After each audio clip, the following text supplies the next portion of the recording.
आर्थिक रूप से कमजोर वर्ग यानी ईडब्ल्यूएस को समान अधिकार और सुविधा दिलाने के लिए करनी सेना एक बड़ा आंदोलन शुरू करने जा रही है। 26 अक्टूबर को उज्जैन से इसकी शुरुआत होगी। करनी सेना के राष्ट्रीय प्रमुख अनुराग प्रताप सिंह राघव के नेतृत्व में ये आंदोलन न सिर्फ प्रदेश बल्कि देश भर में हलचल मचा सकता है। देखिए खास रिपोर्ट। करनी सेना की ईडब्ल्यूएस क्रांति। अनुराग प्रताप सिंह राघव के नेतृत्व में होगा बड़ा आंदोलन। अनुराग प्रताप सिंह राघव ने भरी हुंकार। 26 अक्टूबर को उज्जैन में होगा आगाज। ईडब्ल्यूएस आरक्षण 10% से बढ़ाकर 20% की मांग। अनुराग बोले, मांगे नहीं मानी तो चुनाव का करेंगे बहिष्कार। आर्थिक रूप से कमजोर वर्ग को उसका हक और सम्मान दिलाने के लिए श्री राजपूत करनी सेना ने ईडब्ल्यूएस क्रांति की मुहिम छेड़ दी है। 26 अक्टूबर को उज्जैन से इस आंदोलन की शुरुआत की जाएगी। इसकी तैयारी को लेकर राजधानी भोपाल में अहम पत्रकार वार्ता आयोजित हुई। इस आंदोलन का नेतृत्व करनी सेना के राष्ट्रीय प्रमुख अनुराग प्रताप सिंह राघव करेंगे। उन्होंने कहा, हमारा उद्देश्य किसी वर्ग का विरोध नहीं बल्कि आर्थिक रूप से कमजोर सवर्ण वर्ग को समान अधिकार और सम्मान दिलाना है। समाज का ये वर्ग भी राष्ट्र निर्माण में समान स्वरूप से योगदान दे रहा है और उससे भी समान अवसर मिलना चाहिए। हमारी मांग है कि ईडब्ल्यूएस आरक्षण को 10% से बढ़ाकर 20% किया जाए। हम किसी का हक नहीं छीनना चाहते, लेकिन अपने समाज को भी उसका अधिकार चाहिए।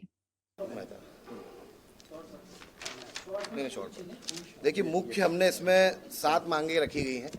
पहली कि राजस्थान और गुजरात की तरह मध्य प्रदेश में भी ईडब्ल्यूएस हेतु सुविधाएं दी जाएं। दूसरी, ईडब्ल्यूएस में आने वाले छात्रों को छात्रवृत्ति व छूट दी जाए।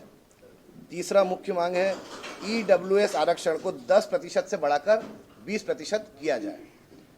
एनसीईआरटी के इतिहास में किए गए असत्य बदलाव को पुनः सत्यता के साथ सम्मिलित किया जाए। चौथी मुख्य मांग है हमारी SC/ST एक्ट में बदलाव। जो ST/SC एक्ट है उसका काफ़ी दुरुपयोग होता है, तो उसमें हमारी सरकार से विशेष मांग है कि बिना जांच तत्काल FIR ना की जाए, बिल्कुल जांच के बाद ही उस पर FIR हो और गिरफ्तारी की जाए।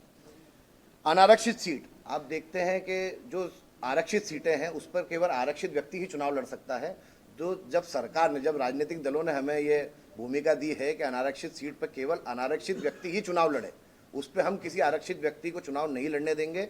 स्पष्ट ये भाजपा को भी हम कह रहे हैं और कांग्रेस को भी, दोनों ही जो मुख्य दल हैं उनको बता देना चाहते हैं कि अनारक्षित सीट पर केवल अनारक्षित व्यक्ति सामान्य वर्ग का ही चुनाव लड़ेगा।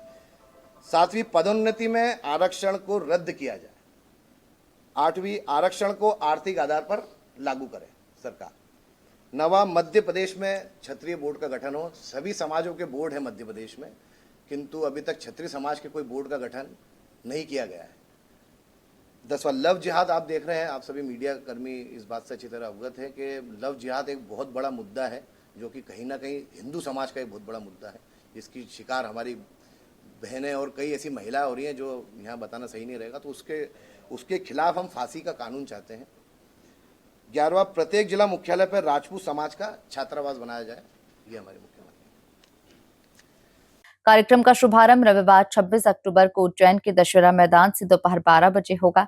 इसके बाद शहीद पार्क में एक विशाल सभा का आयोजन किया जाएगा।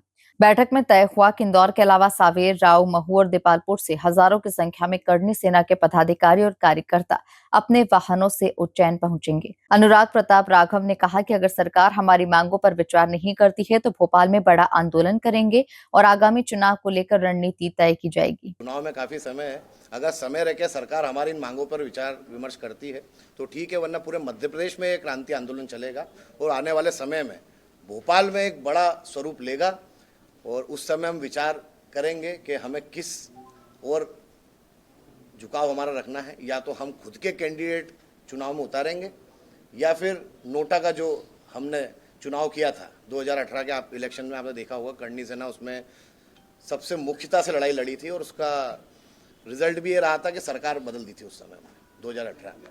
नोटा का हमने चयन करते हुए सबसे लार्जर संख्या में उस समय नोटा का उपयोग किया गया था वोटर्स द्वारा। ईडब्ल्यूएस आरक्षण में वृद्धि की मांग को लेकर करनी सेना का यह आंदोलन अब स्वरूप ले चुका है। 26 अक्टूबर को उज्जैन में जुटने वाली भीड़ इस आंदोलन के अगले चरण की दिशा तय कर सकती है। अब देखना होगा कि सरकार इस मांग को लेकर क्या रुख अपनाती है।